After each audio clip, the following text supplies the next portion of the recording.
ఆయన ఇంట్లో నుండి నన్ను ఎవరు పంపించలేరు. కానీ నేనైతే చూడాలనుకున్నాను ఈ ఇంట్లో ఎవరెవరున్నారో అని, వాళ్ళు ఎలా నాటకం ఆడతారో అని.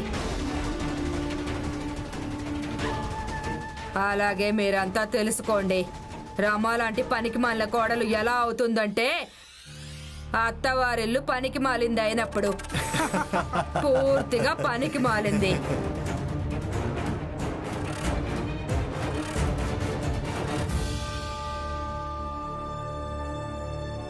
మీరు ఈ విషయాలన్నింటి గురించి ఆందోళన పడకండి. ఆందోళన పడకుండా ఎలా ఉండాలి రమా? ఆవిడ బయట అందరి ముందు నిన్న అలా అవమానిస్తూ ఉంటే నేను చూస్తూ ఉండిపోవాలా ఏంటి? ఇదంతా నాకు అసలు నచ్చటం లేదు. ఆడపిల్లని అందుకే అంటారు, ఒక ఆడపిల్లకు పుట్టినప్పటి నుంచి చనిపోయేదాకా ప్రతి ఒక్కరూ పద్ధతి, మర్యాద, సంస్కారం, అలాగే వంట చేయడం అందరు నేర్పిస్తూనే ఉంటారు. నేను ఒక ఆడపిల్లనే, ఇవన్నీ నేను అనుభవించాలి కదా. కానీ రమా, కానీ నేను చాలా అదృష్టవంతురాల్ని, నాకు మీలాంటి భర్త దొరికారు. లేదంటే చాలా మంది భర్తలకైతే ఎప్పటికీ అర్థమే కాదు తన భార్యకు అవమానం జరుగుతుందని.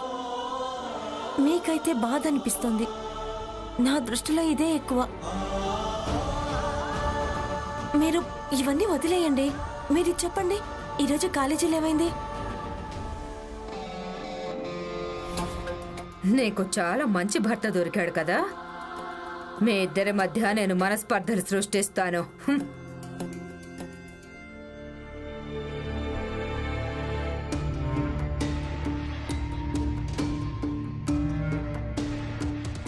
లక్ష్మి, ఈ పని అయిన తర్వాత నువ్వు కూరొండు, అలాగే రమ్మ నువ్వు ఒక వేపుడు చెయ్యి. జీజాబాయ్, మళ్ళీ ఒకసారి ఆలోచించుకో. ఏంటది? ఏంటంటే ఒకవేళ వేరుపడ్డం వల్ల ఇంట్లో ప్రశాంతంగా ఉంటే వేరుగానే ఉండని. ఆ ఆలోచనలు భిన్నంగా ఉన్నప్పుడు పొయ్యి కూడా ఒక్కటే వెలిగించాల్సిన అవసరం ఏమీ లేదు. అవే ఆలోచనల్ని ఒకటి చేయాల్సిన అవసరం ఏముంది? ఇప్పుడు అదే చేయడం జరుగుతోంది. ఏ పని నువ్వు ఇప్పటికీ చేసి ఉండాల్సిందో అది నేను చేస్తున్నాను. రామా, అసలు ఏం చేస్తున్నావు? కూరలు ఎవరైనా అంత పెద్ద పెద్దగా కోస్తారా? సన్న సన్నగా తరుగు. నీకు ఒక్క పని కూడా సరిగ్గా రాదు. చాయ్ పెట్టడం రాదు, కూరలు తరగడం రాదు. అసలు నీకేం వస్తుందంట? సరే, మీరు చెప్పినట్టే చేస్తాను. ఎప్పటిదాకా ఏం చేసావు నువ్వు? పెళ్ళై ఇన్నేళ్ళు అయిపోయింది. ఈ పాటికే నువ్వు అన్ని పనులు అనుభవంలోకి తెచ్చుకోవాల్సిందే. అనుభవం సమయంతో పాటు పని చేస్తూ చేస్తూ ఉంటే వచ్చేస్తుంది. కానీ మీరు ఏ విధంగా తనని కోపడుతున్నారో అలాగే మీ అక్కని చూపిస్తున్నారో దానివల్ల తన కౌశల్యం తగ్గిపోతుంది. ఎలారా? వద్దు, మీరు వెళ్ళకండి, బయటికెళ్ళండి. మీరు చెప్పినట్టుగానే నేను చేస్తున్నాను కదా. భీమ్, ఎక్కడికి రా.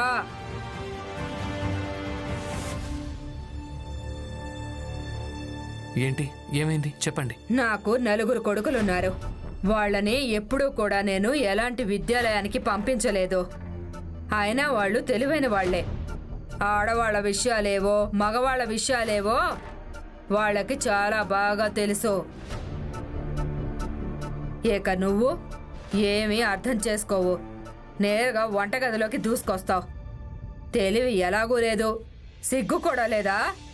చూడండి, మీరు ఆగండి, మీరు వెళ్ళండి. ఆగు. ఈవిడ ప్రశ్న అడిగింది నన్ను కదా, జవాబు కూడా నేనే ఇవ్వాల్సి ఉంటుంది. నా అభిప్రాయం ప్రకారం ఒక ఇల్లు మగాళ్ళు అలాగే ఆడవాళ్లతో సరి సమానంగా కలిసి ఏర్పడుతుంది. ఇక మీ ఈ 4 కొడుకులు ఉన్నారు కదా, ఆ 4కి 4ది తప్పే. ఇక మీరు వాళ్లకు చిన్నప్పటి నుంచే చాలా తప్పుడు విషయాలు నేర్పిస్తూ వచ్చారు. ఇక వాళ్లను విద్యాలయానికి పంపకూడదన్న నిర్ణయం అయితే ఇంకా చాలా పెద్ద తప్పు. నేను చిన్నగా ఉన్నప్పుడు అప్పుడు నేను వంటగదిలో మా అమ్మ దగ్గరికి వెళ్తూ ఉండేవాణ్ణి, సహాయం చేసేవాణ్ణి. ఇప్పుడు పెద్దవాణ్ణి అయిపోయాను, అందుకే వంటగదిలోకి వెళ్ళి రమకు సహాయం చేస్తున్నాను. నాకేమీ తప్పైతే అనిపించటం లేదు, నాకేమీ సిగ్గనిపించట్లేదు కూడా.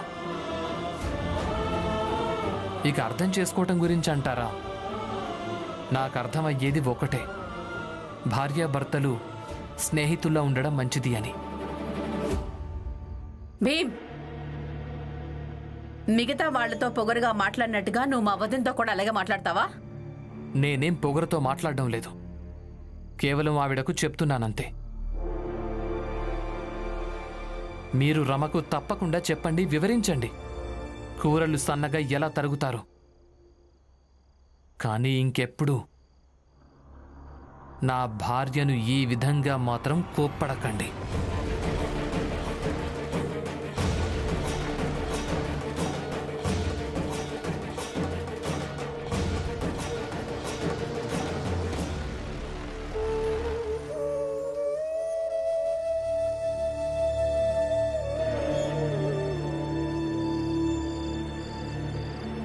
జీజాబాయ్, మీ వదినకి చెప్పు ఈ ఇంట్లో పనికిరాని మాటలు మాట్లాడొద్దని. ఇప్పుడు మా వదిన ఏదైతే చేస్తుందో అది పూర్తిగా సరైన విషయమే. అయినా మీ మగవాళ్ళకి ఈ విషయాలన్నిటితో ఏంటి సంబంధం? ఒక వంటగది ఉంటే ఏంటి, రెండు ఉంటే ఏంటి? జీజాబాయ్, నువ్వు ఏ వంటగది గురించి మాట్లాడుతున్నావో అది నాది కూడా. ఇక నీ ముందు నా గుర్తింపు కేవలం ఒక మగాడిగానే కాదు, అలాగే నేను నీకు భర్తను కూడా. అవునా, మీకు గుర్తొచ్చిందా మీరు నా భర్త కూడా అని? చాలా మంచిది. అయితే ఒక భర్తగా మీ భార్యకి ఇంట్లో ఏం జరగాలో ఏం జరగకూడదు అని మాత్రం స్వాతంత్రాన్ని ఇవ్వండి. అవునా? ఇంట్లో పంపకాలు నీ కారణంగానే జరిగాయి కదా. అలాగే ఇప్పుడు కూడా జరుగుతోంది, అది కూడా నా కారణంగానే. చాలా ఇప్పుడు సంతృప్తిగా ఉందా మీకు? నువ్వు మీ వదినతో పాటు కలిసి నువ్వు ఏం చేయడానికి ప్రయత్నిస్తున్నావో అది పూర్తిగా తప్పు. చూస్తూ ఉండు, ఏదో ఒకరోజు దీనికి నువ్వు ఫలితాన్ని అనుభవించక తప్పదు. ఇప్పటిదాకా అనుభవిస్తూ వచ్చాను, ఇక ముందు కూడా అనుభవిస్తాను. ఇంకేమైనా చెప్పాలా మీరు? ఉంది. నేను ఈరోజు అనుకునేవాణ్ణి నిన్ను పెళ్లి చేసుకోవడం వల్ల నాకు ఏమీ లభించలేదని. కానీ అది నిజం కాదు. నిన్ను పెళ్లి చేసుకోవడం వల్ల నాకు ఒకటి తెలిసొచ్చింది. అదేంటంటే ప్రపంచంలో 2 రకాల భార్యలుంటారని. ఒకటి భీమాబాయి లాగా, ఇంకొకరు జీజాబాయి లాగా, నీలాగా. తేడా కేవలం ఒక్కటే, భీమాబాయి ఇంటిని ముడిపెట్టే పని చేసేది, ఇక నువ్వు ఇంటిని ముక్కలు చేసే పని చేస్తున్నావు.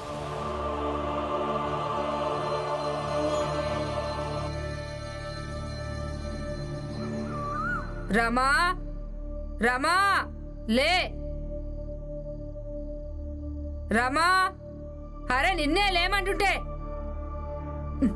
లేగో. రమా, లే, నా దగ్గరకు రా. లేచావా? ఏంటి, ఏమైంది? ఇంటి కోడళ్ళు ఎక్కువసేపు నిద్రపోవడం మంచిది కాదు. ఇంట్లో అదృష్టం ఎలా మేల్కొంటుంది? ఏమైంది?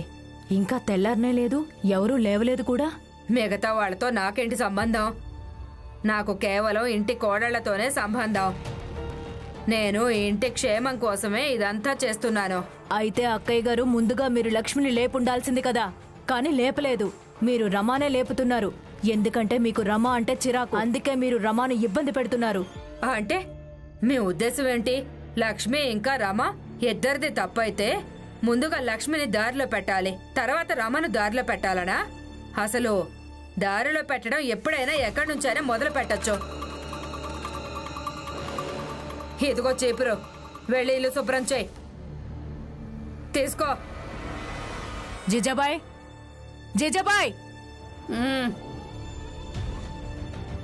లే, నిన్నే లే, త్వరగా లే, తెల్లారిపోయింది లే. ఏంటి, ఏమైంది? ఇంటి పెద్ద కోళ్ళు ఈ విధంగా నిద్రపోతూ ఉంటే ఇంట్లో అదృష్టం ఎలా మేల్కొంటుంది? త్వరగా లే, లేచి వెళ్ళి పంచేయి. ఏమైంది వదిన? ఇక్కడ ఎవరు నిద్ర లేచారని? అసలు పొద్దు పొద్దున కోడల అదృష్టం గురించి ప్రవచనాలు ఎక్కడి నుంచి నేర్చుకొని వచ్చారు మీరు? జీజాబాయ్, ఈ రోజు వరకు నేను ఎప్పుడైనా నేను నిద్ర లేపానా? ఈ ప్రవచనాలు నావి కాదు, మీ వదినవై. ఆవిడ రమాకి వివరిస్తోంది.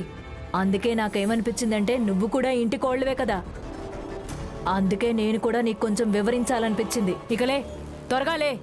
ఉమ్, అంతే కదా అక్కయ్య గారు?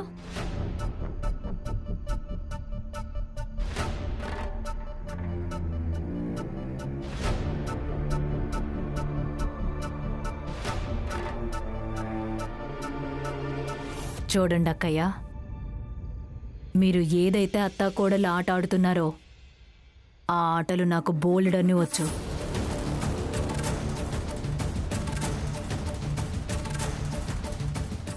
కానీ ఆత్మకు తెలుసు, నేను నీ ఆటలు భీమాబాయితోనే ఆడలేదు, అలాగే జీజాబాయితోనూ ఆడలేదు.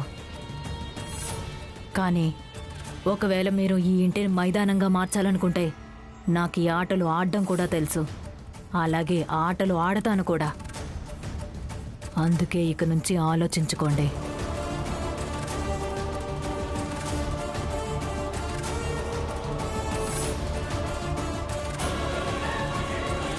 ఇంకా నిలబడి నా మొహం ఎందుకు చూస్తారు? ఇల్లు శుభ్రం చేయండి. రమా, నువ్వు ఇల్లు శుభ్రం చేయి, నేను నీళ్లు నింపుతాను.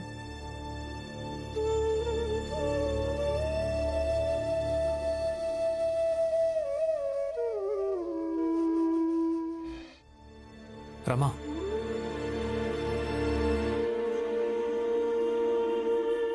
నేనిప్పటికీ నీకు చెప్తున్నాను, వీళ్ళకెందుకు సహకరించాలి? వీళ్ళ దగ్గర ఉండడం ఎందుకు? ఇదే ఇంట్లో ఒక వాటాను అద్దెకు తీసుకుందాం, ఇద్దరం ఉండొచ్చులే. వద్దు, అయినా ఇది ప్రతి ఇంట్లోనూ ఉండేదిగా. ఇలా ఇల్లు వదిలేసి పారిపోతారా? లేదు కదా, భరిస్తూ బతకాలి కదా మరి. ఇంకా ఎన్ని భరిస్తూ ఉండాలి? ఈవిడ రోజు ఎప్పుడైనా లేచి ఇలాగే కేకలేస్తుంది. రోజంతా ప్రతి విషయంలో నిందిస్తూ ఉంటుంది, చిన్న చిన్న విషయాల్లో తప్పులు వెతుకుతూ ఉంటుంది. ఇక మనం చూస్తూ ఉండిపోవాలా?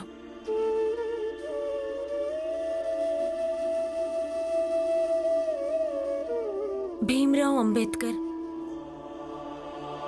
మీరెప్పుడైనా చాలా గొప్ప వ్యక్తి అయినప్పుడు అప్పుడు మీ ఆత్మకథ రాయడం జరుగుతుంది. జనాలకు కూడా తెలియాలిగా మీ జీవితంలో కూడా కుటుంబపరమైన సమస్యలున్నాయని, అందరి దెప్పి పొడుపులున్నాయని, మీ భార్య గురించి మీకు బెంగలుండేవని, అలాగే మన కలలతో పాటుగానే మనతో పాటు ఈ చీపురు కూడా ఉందని. అయినా గొప్పవారయ్యారు. ఒకవేళ మీరవ్వగలిగినప్పుడు మీలాగే సమస్యలో ఉన్న ప్రతి వ్యక్తి అవ్వగలడు.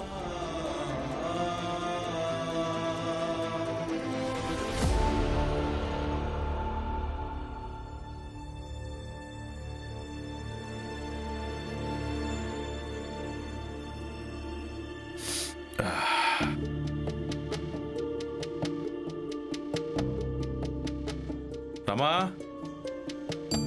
చాయ్ తీసుకురామా. అమ్మా,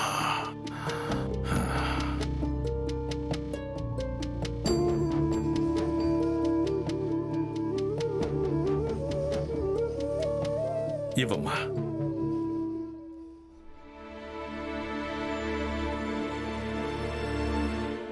మామయ్య, ఆ? మీతో ఒక మాట చెప్పాలి. చెప్పమ్మా. ఆయన నిన్న కాలేజీకి వెళ్ళారు. అక్కడ ఆయనతో నరోత్తం జోషి గురువు గారు కలిసి హేళన చేశారు. ఇక గురువు గారు ఈయనకు పాఠమే చెప్పలేదు. రమా, అందుకనే భీమ్ పోరాటం పెద్దది, అలాగే ప్రపంచంలోని అన్ని పోరాటాల కంటే భిన్నమైంది. చూస్తూ ఉండు రమా, ఈ ప్రపంచం గుర్తుపెట్టుకుంటుంది. భీమ్ ఎలాంటి పోరాటాలు పోరాడి మన జాతిలోని వ్యక్తుల కోసం మార్గం ఏర్పాటు చేశాడు. ఈ రోజు వాడి కాలేజీలోని ఉపాధ్యాయులు వాణ్ణి అసలు చదివించడానికి బదులు వాణ్ణి హేళన చేస్తుండొచ్చు. కానీ ఒక రోజు కూడా వస్తుంది, అప్పుడు వాళ్ళు మన జాతిలోని పిల్లలకి చదువు చెప్పక తప్పదు. అది సరే మామయ్య, కానీ ఆయన ఏమన్నారంటే తనకింకా చాలా పాఠ్యాంశాల చదువు ఉందని. ఇక గురువులు ఆయనకి ఇలాగే చదువు చెప్పకుంటే పరీక్షల్లో ఇబ్బంది అవుతుంది. చూద్దాం, ఈరోజు ఏం జరుగుతుందో చూద్దాం. అయినా ఏం జరిగినా సరే భీమ్ ఏదో ఒక మార్గం ఖచ్చితంగా వెతుక్కుంటాడు. వెళ్ళు తల్లి, నువ్వేం బెంగపడకు.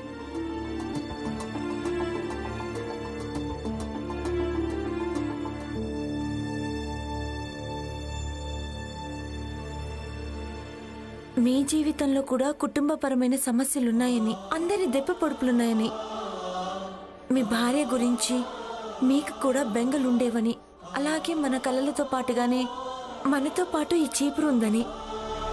ఆయన గొప్ప వ్యక్తి అయ్యారు.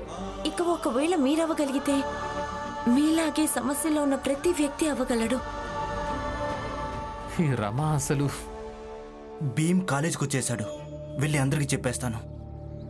ఏం చదువుతున్నా? Come in sir. అరే భీమ్రావ్, రా. నేను నీకోసం ఎప్పటి నుంచో ఎదురు చూస్తున్నాను. ఎందుకు సార్? ఎందుకంటే నేను నీ గురించి ఏమీ చెప్పనే లేదు. నాకు తెలియని దాని గురించి. సరే చెప్పు. అయ్యో చెప్పు చెప్పు భీమ్, మేమంతా వినాలనుకుంటున్నాం. ఏమంటారు? భీమరావు, నీ సంగతి తెలియదు కానీ మేము చదువుకోవాలి. అందుకే గురువుగారు ఏం అడుగుతున్నారో అది చెప్పేయి.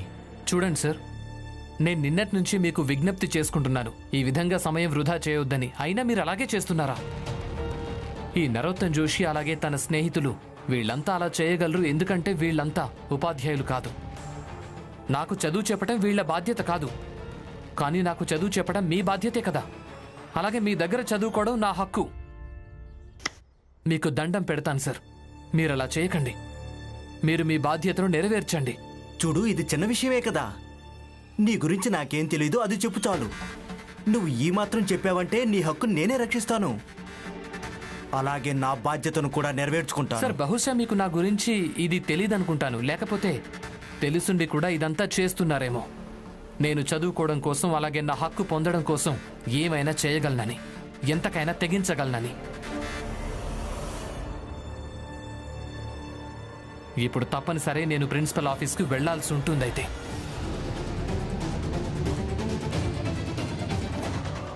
ఇదిగో భీమ్రావ్, మన ఇద్దరి మధ్య ప్రిన్సిపల్తో పనేంటి? మన ఇద్దరి మధ్యలోకి ప్రిన్సిపల్ని తీసుకురావటం నాకు కూడా ఇష్టం లేదు సార్, కానీ మీరే నన్ను ప్రేరేపించారు.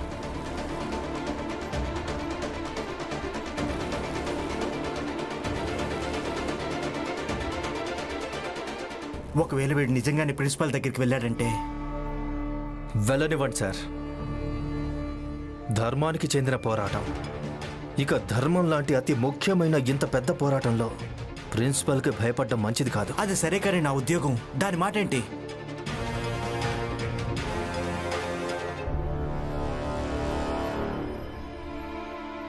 May come in sir. రా భీమ్రావ్.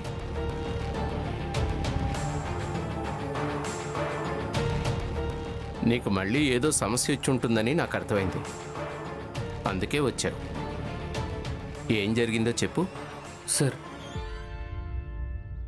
తరగతిలో సార్ నిన్న కూడా చదువు చెప్పలేదు, అలాగే ఈరోజు కూడా చదువు చెప్పడానికి నిరాకరిస్తున్నారు.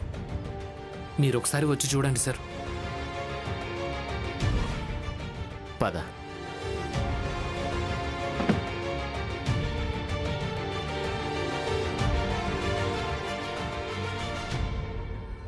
నాకు భార్య ఉంది, 4 పిల్లలున్నారు. ఒకవేళ ఏదైనా తలకిందులైందంటే ఇలా ఎలా గడుస్తుంది? మీకు శిష్యులు కూడా ఉన్నారు గురువు గారు, ఆ? నరోత్తమ్ జోషి లాంటి వాళ్ళు. భయపడకండి, మిమ్మల్ని మేం కాపాడతాం.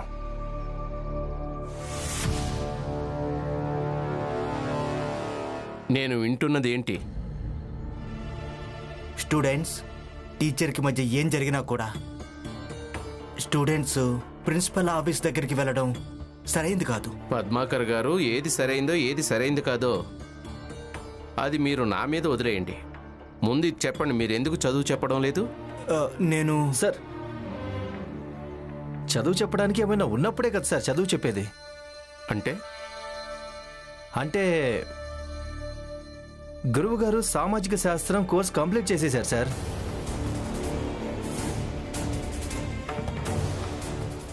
చెప్పండి. అవును సార్. లేదు సార్, వీళ్ళు అబద్ధం చెప్తున్నారు. ఇంకా చెప్పాల్సింది చాలా ఉంది. లేదు లేదు సార్, జోషి గారు చెప్పింది పూర్తిగా నిజమే. సార్ మొత్తం పూర్తి చేశారు కదా? అవును సార్, చదువు చెప్పించడానికి ఏమీ మిగిలినప్పుడు ఇంకేం చదివిస్తారు సార్? వీళ్ళు అబద్ధం చెప్తున్నారు సార్. అవునా? పిల్లలందరూ అబద్ధం చెప్తున్నారా? నువ్వు ఒకడే నిజం చెప్తున్నావా? అవును సార్, నన్ను నమ్మండి. వీళ్ళందరూ ఒకరితో ఒకరు కూడబలుక్కున్నట్టున్నారు. ఇక వీళ్ళంతా ఇలా ఎందుకు చేస్తున్నారంటే నేను చదువుకోకూడదు అని.